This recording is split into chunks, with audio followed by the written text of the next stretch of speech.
খুব ভাগ্য করেই এমন একজন বোন পেয়েছি বলতে পারো। পড়তে যাক বা ঘুরতে যাক, যেখানেই যাক না কেন মনে করে কিন্তু যে খাবারগুলো আমি খেতে পছন্দ করি সব সময় মনে করে কিন্তু সে খাবারগুলো নিয়ে আসে। বা আগে যখন আমরা ছোট ছিলাম, যখন একসাথে একই স্কুলে পড়তাম, ও তো আমার থেকে 4 বছরের ছোট, তো সেক্ষেত্রে এক স্কুলেই পড়া হয়েছে। তো তখনও কিন্তু যখন আমি একটু খাবার বরাবরই একটু খেতে পছন্দ করতাম, তার জন্য কিন্তু ও স্কুলের টাকা জমিয়ে আমার জন্য কিন্তু খাবার নিয়ে আসতো। আর এখনও কিন্তু তার ব্যতিক্রম কিছুই হয় না। বোন কোথাও ঘুরতে যাক বা পড়তে যাক, ঠিক কিছু না কিছু খাবার কিন্তু সঙ্গে নিয়ে আসবেই। আর আমি আমি থাকলে তো বিশেষ করে, আমি যখন এখানে থাকি সব সময় কিছু না কিছু নিয়ে আসবেই। আর আমি বোন আসলে আমিও ছুটে চলে যাই, জানি যে বোন কিছু না কিছু আনবেই। তো আমিও কিন্তু ছোটো বাচ্চার মতো একদম ছুটে ছুটে চলে গেছিলাম গেট খুলতে। তো হাতেই ও প্যাকেটটা দিল। আর আজকে কিন্তু একটা বেশ দারুণ জিনিস নিয়ে এসছে, এই যে পোলাও আর চিকেন কষা।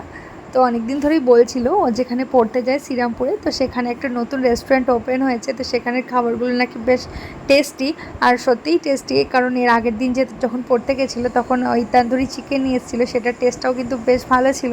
আর এই যে আজকে নিয়ে এসেছিলো পোলাও আর চিকেন কষা, সত্যি টেস্টটা কিন্তু দারুণ ছিল। আর এখানের দামটা কিন্তু একদম ভীষণ রিজনেবল প্রাইসেই রয়েছে। দেখো, এই যে পোলাও আর এই চিকেন কষার কম্বোটা, 2 পিস চিকেন কষা ছিল, দাম নিয়েছিল কিন্তু মাত্র 130 টাকা। আর টেস্টটাও কিন্তু একদম ফাটাফাটি, আমার তো দারুণ লেগেছে। আর দেখা মাত্রই তো দেখো, আমি একদম লোভ সামলাতে পারছি না, একদম ঝটপট বসে পড়েছি। এইরকম একটা বোন থাকলে আর কি চাই বলো। দেখো, আমার খেতে ভালো লাগে বলে ওর ভাগের থেকে আবার আমার জন্য কিছুটা রেখে দিয়েছে। তো তারপর মাকেও একটু দিলাম, মায়েরও কিন্তু খেয়ে বেশ ভালো লেগেছে। আর এইদিকে দেখো, ঐশী তো তার মিমিকে অনেকক্ষণ পর পেয়ে তার মিমির কোলে উঠে কত ঢং করছে। এই যে একটু ঢং করে মিমির কাছে কান্না করছে। মিমি হচ্ছে ওর জান। আমি যখন মায়ের বাড়িতে থাকি এখানে, তখন তো ওর আমাকে একদমই দরকার হয় না, ওকে ওর মিমি খাইয়ে দেবে, মিমি স্নান করিয়ে দেবে, মিমি পটি করিয়ে দেবে।